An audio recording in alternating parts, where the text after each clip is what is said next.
In 2002, a man named Matias Reyes was sitting in a prison in upstate New York, serving time for a series of rapes and a murder he had committed in 1989 and 1990. He had been there for years. He was not going anywhere. One day he asked to speak to a lawyer. He had something he wanted to say. He wanted to say that in April 1989 he had attacked a woman jogging alone in Central Park. He had done it by himself. He had not been part of a group. He described details of the assault that only the person who had committed it could have known. When investigators ran his DNA against the evidence preserved from the crime scene, it matched. At the time Reyes came forward, a man named Corey Wise was in the same prison. Corey Wise had been sent there 13 years earlier when he was 16 years old. He had been convicted of the crime that Reyes had just confessed to committing. Wise was not the only one. 4 other young men, Raymond Santana, Kevin Richardson, Antron McCrae, and Yusuf Salam had also been convicted. They had been 14, 15, and 16 years old when they were arrested. They had served between 6 and 13 years in prison. They had spent those years saying they were innocent. They had been saying it since the night they were interrogated, and no one with the power to act on it had believed them. Here is what the evidence against them had consisted of their confessions. That was it. No DNA connected them to the crime. No eyewitness placed them near Tricia Maley when she was attacked. No physical evidence of any kind linked them to her. Only the confessions taken over the course of more than 24 hours of interrogation, without food, without sleep, without attorneys with detectives telling each teenager separately that the others had already admitted everything and that cooperation was the only way out. The confessions contradicted each other on basic facts: the location of the attack, the sequence of events, who did what and when. The inconsistencies were pointed out at trial. The jury convicted anyway. This is not at its core a story about 5 teenagers and a crime they did not commit. It is a story about a city, about what a city becomes when it has been frightened for long enough, about the particular kind of judgment that fear produces, the kind that moves fast and feels certain and does not ask the questions that a slower, less frightened mind would ask. About what it costs when a city decides it needs an answer badly enough to accept one that isn't true. To understand what happened in April 1989, you have to understand what New York City was in April 1989. It was a city in the middle of the worst decade in its modern history. The crack epidemic had arrived in the mid-1980s and had restructured the underground economy of entire neighborhoods, Harlem, the South Bronx, Bed-Stuy, in ways that produced a specific and relentless violence. The murder rate had been climbing for years. In 1990, the year after the Central Park attack, New York City recorded 2,245 homicides. That is more than 6 people killed every single day for an entire year. People who lived through that period describe a particular quality of the city's atmosphere, not just fear, which is too simple a word, but something more chronic and more corrosive. The sense that the city was not under control, that the institutions meant to maintain order were overwhelmed. That public space, including Central Park, had become something you navigated carefully and avoided in certain hours and in certain ways. The wealthy were leaving. The middle class was leaving. Neighborhoods that had been mixed were sorting themselves by race and income in ways that reflected and reinforced the fear. The city was rating itself in its own press and in its own conversation as a place in crisis, as evidence that something had broken down in the social order and had not been fixed. Central Park sat at the center of all of this, not just geographically, but symbolically. It was the park in the middle of the city, the place that was supposed to belong to everyone, that was supposed to represent the city's capacity to share public space across its many divides. And it had become, in the popular imagination of 1989, a place where that belonging was conditional, where you ran in the morning but not at night, where you knew which paths were safer, where the city's violence, which was elsewhere an abstraction, felt close. When Tricia Mailey was attacked on the night of April 19th and found unconscious with a fractured skull on a path in Central Park, the story landed in a city that had been waiting for exactly this kind of event, not wanting it, not welcoming it, but in some terrible way prepared for it. The fear had been building toward a moment, and this was the moment. The city needed to understand what had happened. More than that, the city needed to believe it could be explained. The 5 boys in the park that night were not there to attack anyone. They came from Harlem. Raymond Santana was 14. Kevin Richardson was 14. Antron McCrae was 15. Yusef Salam was 15. Corey Wise was 16 and had come to the park not with the group originally, but to find his friend Yusef. He had a hearing difficulty and communication had always been harder for him, and going to find his friend was the kind of thing friends did. They were part of a larger group that night, somewhere between 20 and 30 young people who had come to the park in the loosely organized way that teenagers come to places in cities, drawn by the pull of other teenagers and the warmth of an April evening. The group had behaved badly in various ways over the course of the night.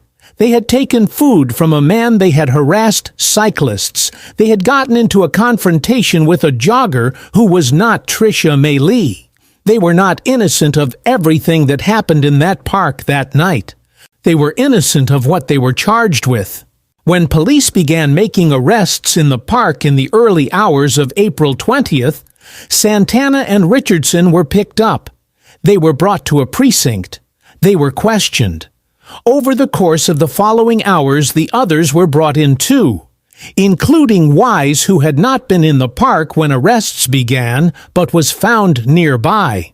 By the time the interrogations were over, and they went on for a long time, the exact duration disputed but measured in tens of hours, for several of the boys, 4 of the 5 had signed written confessions, and 3 had given videotaped statements. The statements were recorded only at the end of the interrogation process. The cameras came on when the confession was already in place, when the boy in the chair had already been brought to the point of saying what the detectives needed him to say. The hours before the cameras turned on the long hours of questions and pressure, and the specific technique that New York law permitted at the time, which allowed detectives to lie to suspects, including minors, about what the other suspects had said, those hours were not recorded. They happened in rooms with no documentation except the memory of the people in them. What the boys described afterward was a particular kind of wearing down. Not dramatic violence, nothing like what the Burge victims had described in Chicago. Something quieter and in some ways harder to explain to a jury. The detective who tells a 14-year-old that his friend has already given him up, and that if he just confirms what they already know, he can go home. The same question asked again in different forms over many hours until the shape of the answer the detective wants becomes clearer than the shape of what actually happened. The hunger and the exhaustion and the absence of anyone who loves you in a building full of people whose job is to get you to say something. Each boy in a separate room was told that the others had already confessed. This was a lie told to each of them simultaneously. The lie was legal. Under New York law in 1989, detectives were permitted to deceive suspects during interrogation. They were permitted to deceive minors. There was no requirement that parents be present, no requirement that the process be recorded from the beginning, no requirement that the child in the chair be told what rights he had before the questioning began. Yusef Salam's mother arrived at the precinct during the interrogation and asked to see her son. She was told she could not. She was told she would need to wait. She waited in the building while in a room she could not enter. Her 15-year-old son was being questioned about a rape he had not committed by men who were telling him his friends had already said he did it. The confessions, when they came, did not fit together. The boys described different sequences of events, different locations, different roles for themselves and the others. Prosecutors would later argue that the inconsistencies reflected the disorganized reality of a group assault. Defense attorneys argued that they reflected the fact that the boys were describing something they had not seen and were making it up under pressure, each constructing a version that matched what they had been told, and that might be believed and might get them out of the room. No DNA from any of the five was found at the scene. No eyewitness placed any of the five with Tricia May Lee. The only evidence was the confessions. The confessions were enough. The city had already decided before the trials began. The day after the arrest, the word appeared in headlines across New York: wilding, a term one of the boys had used to describe the group's activity in the park, meaning in his usage just going around causing trouble in a general sense, was stripped of that context and made to mean something specific and terrifying. It became the headline word, the word that organized the story the city was telling itself. A wolf pack, the tabloids said. Predators, monsters. The Daily News ran a front page. The Post ran a front page. The language did not pause to ask whether the boys had done what they were accused of. The language was performing the city's fear back to the city in the most concentrated form available. Donald Trump, 2 weeks after the arrests, before a single day of trial, before a single piece of evidence had been presented in any courtroom, purchased full-page advertisements in 4 New York City newspapers. The headline read, "Bring back the death penalty. Bring back our police." The text said, "I want to hate these muggers and murderers. They should be forced to suffer, and when they kill, they should be executed for their crimes." He was a real estate developer at the time. He spent $85,000 on the advertisements. The boys had not been convicted of anything. They had not been tried. The word murderers appeared in a paid advertisement calling for their execution in papers that hundreds of thousands of people read over their morning coffee. 12 days after 5 teenagers had been arrested on the basis of confessions that contradicted each other and contained no physical corroboration. Yusef Salam said later it gave way to a lot of other voices that came forward and said hang Corey from a tree in Central Park. Take the others and horsewhip them. He was 15 years old when those voices arrived. Corey Wise was 16. The city was not being manipulated into a reaction it would not otherwise have had. The advertisement landed in soil that was prepared for it. The fear was real. The exhaustion with violence was real. The desire for the thing to be explained and resolved and punished was real. What the advertisement did was not create those feelings, but give them a specific and immediate target before the evidence had been tested, before the process that was supposed to separate guilt from innocence had run. The trials, when they came in 1990, were not meaningless proceedings. Evidence was presented. Defense attorneys challenged the confessions, pointed to the inconsistencies, noted the absence of physical evidence. A forensic expert testified that the DNA found at the scene did not match any of the 5 defendants. The jury heard all of it. The jury convicted. One juror interviewed afterward said she believed the confessions because she could not understand why anyone would confess to something they had not done. That is the question at the center of this story. Not why Matias Reyes waited 13 years to tell the truth. Not why the police interrogated teenagers for 30 hours without recording the sessions. Those questions have answers, however uncomfortable. The question that matters is the one the juror asked. Why would someone confess to something they didn't do?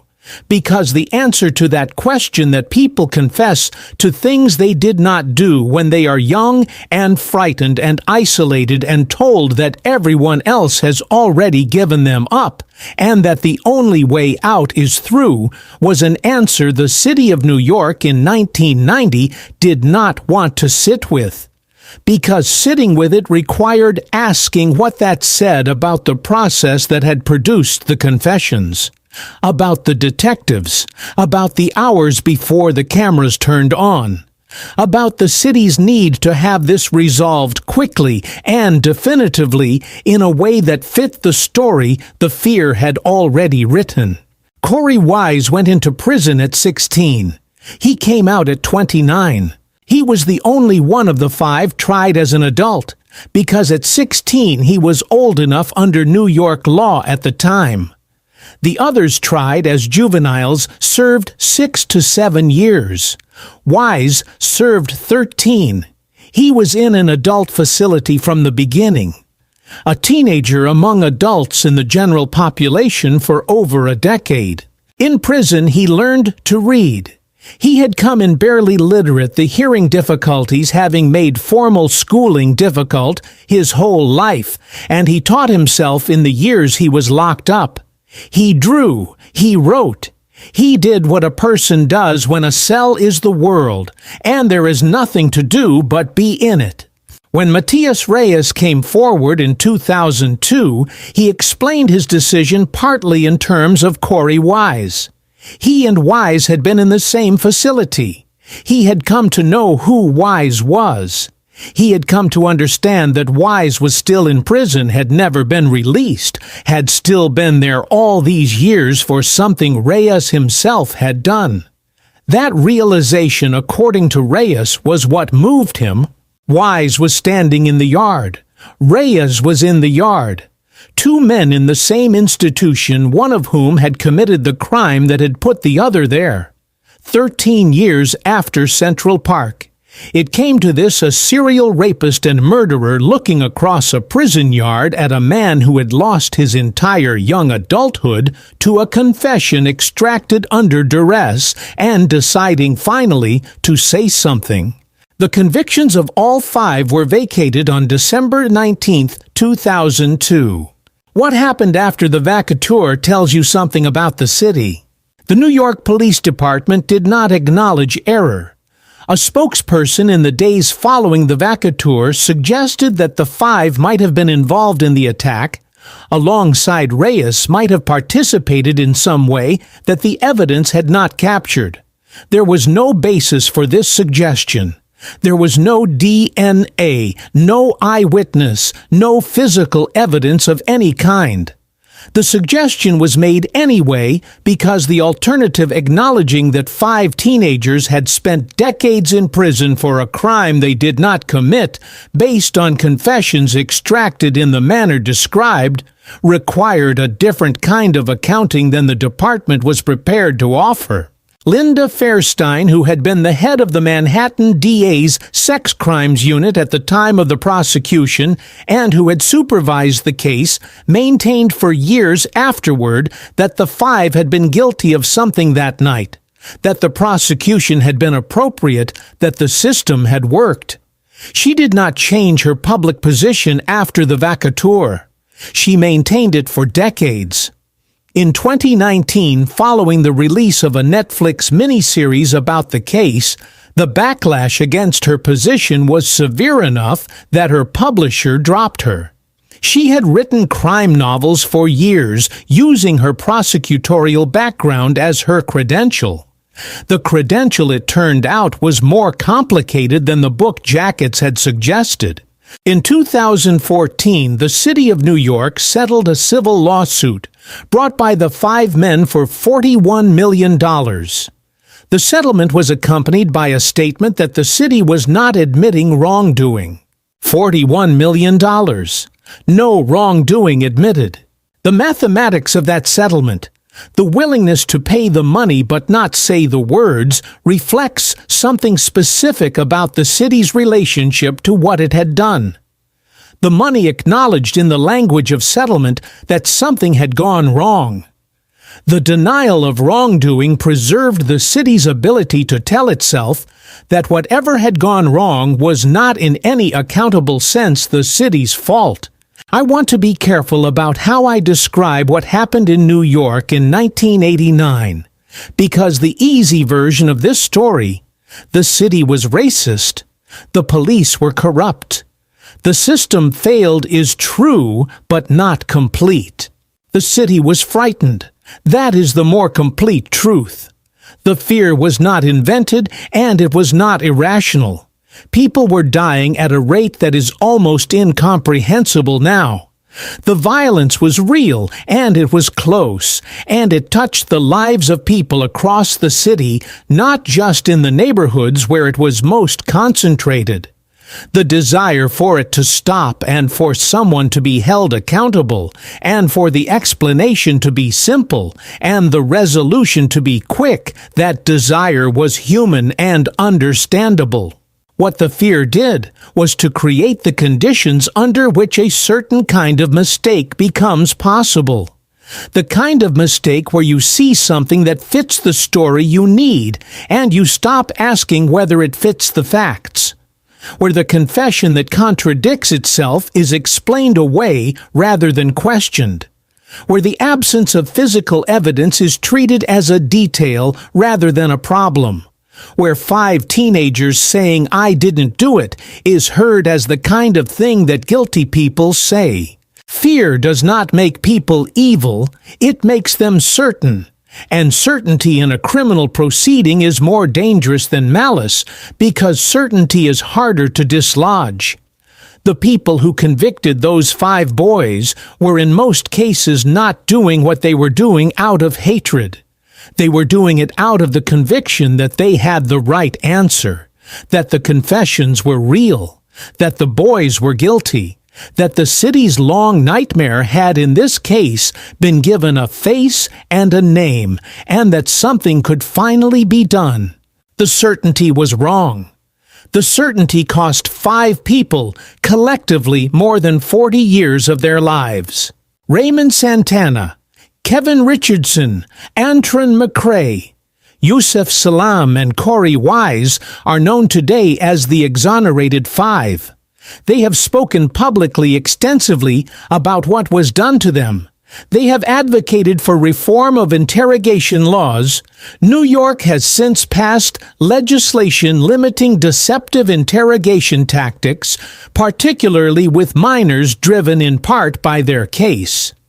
Yusef Salaam was elected to the New York City Council in 2023, representing Harlem. Corey Wise established the Corey Wise Innocence Project at the University of Colorado, using the money from the civil settlement to fund work on wrongful convictions. He was 29 years old when he left prison. He had gone in at 16. He has spent the years since doing what he can with what he has. Matias Reyes is still in prison. He received no additional sentence for the Central Park assault because the statute of limitations had expired. He confessed to something he could not be punished for, which means the confession was in its way an act of something. Not quite redemption, that word carries more than the act can hold. But something. Central Park is different now. The city is different. The murder rate dropped through the 1990s and has not returned to what it was. The fear that defined 1989 has not disappeared, but it has changed shape, as fear does when the conditions that produced it change. What has not changed is the fact of those 40 years. The years Corey Wise spent in a cell teaching himself to read. The years the others spent navigating what prison does to young men. The families who visited and waited and carried the weight that the families of the wrongfully convicted carry, the knowledge that something is wrong and the inability to make anyone with power believe it. The city settled for $41 million and admitted no wrongdoing. The fear that made it possible has not been settled at all. It lives in the machinery of the city, in the way investigations are conducted when pressure is high and time is short, and the need for an answer outpaces the caution that finding the right answer requires. 5 boys went into Central Park on an April evening in 1989 and came out in handcuffs, and the city closed around them like a hand that was certain it had caught the thing it was looking for. It had caught the wrong thing, and the certainty that made that possible, the certainty that fear produces, the certainty that stops asking questions because it already has an answer, is not a thing that a $41 million settlement puts to rest. It is still there, waiting for the next time the city gets frightened enough to need a story more than it needs the truth.